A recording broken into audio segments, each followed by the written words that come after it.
Blood from Stone: The Social and Environmental Consequences of Mining. Final project by Jack Kaufman. Key mining products and refining. First, you gotta find a place to mine. Though finding the right place may be a bit difficult since there are various conditions that you must meet to put a mine in that spot. Like for example, you can't be too close to a town or city since you disrupt the flow of the livelihood and the citizens there. Though once you find a good spot to put a mine, you need to extract the resources. And there are many ways to extract these minerals, like deep drilling or vein mining, all depending on what you're mining.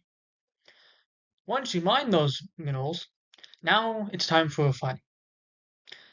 Again, like mining, depending on what mineral you're mining, depends on the refining process. For example, if you're mining diamonds, then all you need to do is grind and polish the rock away to get the pure diamond in the shape that you want. However, for OEEs, the general method is to crush it down to a fine powder and then use chemicals to separate what you don't want from what you want. Consequences of mineral extraction. Extracting minerals isn't all that it seems to be. With many things in life, there are downsides or consequences to them. With mining, a main problem with it is the pollution it creates.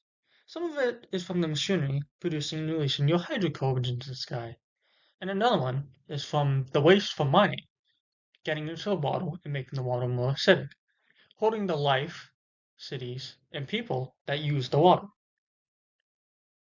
And another problem, it could be social. The land which the mine you want to put on, or the mine is on, could be First Nations people, causing conflict between you, the company, and the people who reside on the land. And either getting the mine shut down and you kicked out, or you signing a treaty and following strict rules to keep the mine open. The socio-economic consequence of land grabbing. Land grabbing is the acquisition of large amounts of land, usually done by companies or the government at the expense of the people and communities who live on the land. This strategy of getting land is usually a bad idea in the long run, since at any point in time, a small group of people or large group could start speaking up about the way you acquire the land, and there could be grave consequences to grabbing the land this way. You could be forced to sign a major treaty, making you follow strict rules. You could be stripped of the land entirely, or you have to pay great sums of money to keep the land.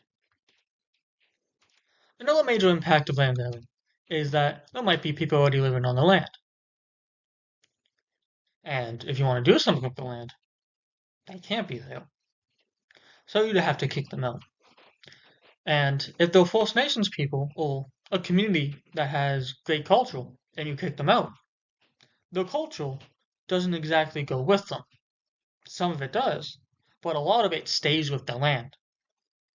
And that could be catastrophic to them, potentially ruining their culture forever and hurting them a lot. What remedies have been done to help the people and the land? The consequences of mines are large, and people don't like bad things. So, we thought of ways to solve or reduce the consequences and impacts of mining. We started to introduce sustainable technologies like renewable energy and waste management, which drastically helps the land by reducing pollution and keeping the mine clean. Another remedy is that we put in place to help lessen the burdens of mines is community engagement.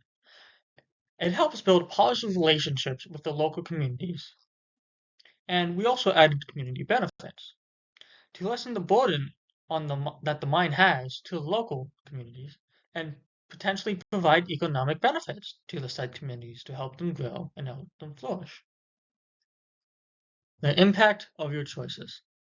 If you want to start a mining company, you're going to start out small. You're not going to have much of an impact on the global economy and local markets of your mined minerals. Though the more you grow, the more you make connections, the more you mine, the more impact you will have. Maybe someday you'll have a monopoly over a mineral or resource like China does for OEEs. Or you could dip your hands into the diamond market and, depending on where you want to mine, you could be mining blood diamonds or diamonds from countries with no conflict, clean diamonds. Your choices do matter. They pave the way for your future. And at the end of the day, all your choices that you make, in some way, shape, or form, will have an impact. Now, this is the end of my presentation. I had a good time learning about all these things I never knew about mining and their consequences. Even though I didn't submit everything, I still learned a lot. Thank you very much, and have a good summer.